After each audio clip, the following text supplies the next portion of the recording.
ವಿಜಯಪುರ ಜಿಲ್ಲೆಯ ವಿಜಯಪುರ ತಾಲೂಕಿನ ಸುಕ್ಷೇತ್ರ ಹೊನ್ನುಟಗಿಯಲ್ಲಿ ಶ್ರೀ ಮಲ್ಲಿಕಾರ್ಜುನ ನೂತನ ದೇವಸ್ಥಾನ ಲೋಕಾರ್ಪಣೆ, ಮೂರ್ತಿ ಪ್ರತಿಷ್ಠಾಪನೆ ಹಾಗೂ ಕಳಸಾರೋಹಣ ಕಾರ್ಯಕ್ರಮ ನೆರವೇರಿತು.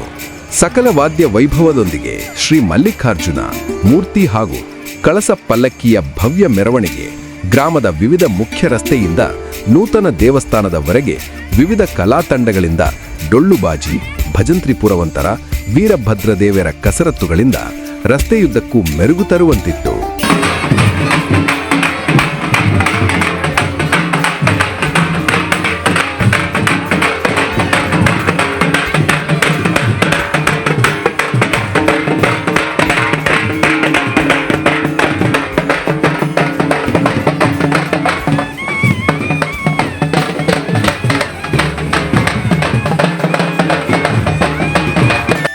ಗ್ರಾಮದ ಸುಮಂಗಲೆಯರು ಕುಂಭಕಳಸಗಳ ಭವ್ಯ ಮೆರವಣಿಗೆ, ಭಕ್ತಿ ಭಾವನಿಷ್ಠೆ ಗ್ರಾಮದ ಜನ ಮೂಕ ವಿಸ್ಮಿತರನ್ನಾಗಿ ನೋಡುವಂತಿತ್ತು.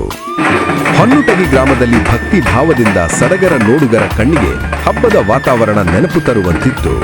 ಕಾರ್ಯಕ್ರಮದ ದಿವ್ಯ ಸಾನ್ನಿಧ್ಯ ಶ್ರೀ ವಿಶ್ವಪ್ರಭು ದೇವ ಶಿವಾಚಾರ್ಯರು ಸಾರಂಗಮಠ್, ಸಹ ಸಾನ್ನಿಧ್ಯ ಶ್ರೀ ಪೂಜ್ಯ ಮಾತೋಶ್ರೀ ಯೋಗೀಶ್ವರಿ ತಾಯಿ ಆರುಡ ಆಶ್ರಮ ಭೂರನಾಪುರ, ಮಾತೋಶ್ರೀ ಸಂಗೀತ ಶ್ರೀ ಶಶಿಕಾಂತ್ ಗುರೂಜಿ ಇಂಚುಗೇರಿ ಮಠ್, ಅಧ್ಯಕ್ಷತೆ ಮಾನ್ಯ ಶ್ರೀ ವಿಠಲ್ ಕಟಕದೊಂಡಿ, ಶಾಸಕರು ನಾಗಟಾನ್, ಉದ್ಘಾಟನೆ ಉಮೇಶ ಕಾರಕೋಳ ವಹಿಸಿದ್ದರು.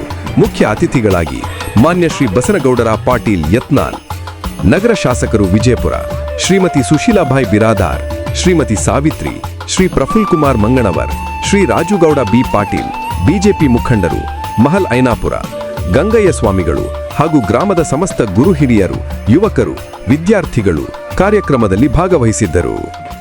ವರದಿ ಚಿದಾನಂದ ಭಿ ಉಪ್ಪಾರ್, ವರದಿಗಾರರು ಪ್ರಜಾಧ್ವನಿ, ದೇವರ ಹಿಪ್ಪರಗಿ.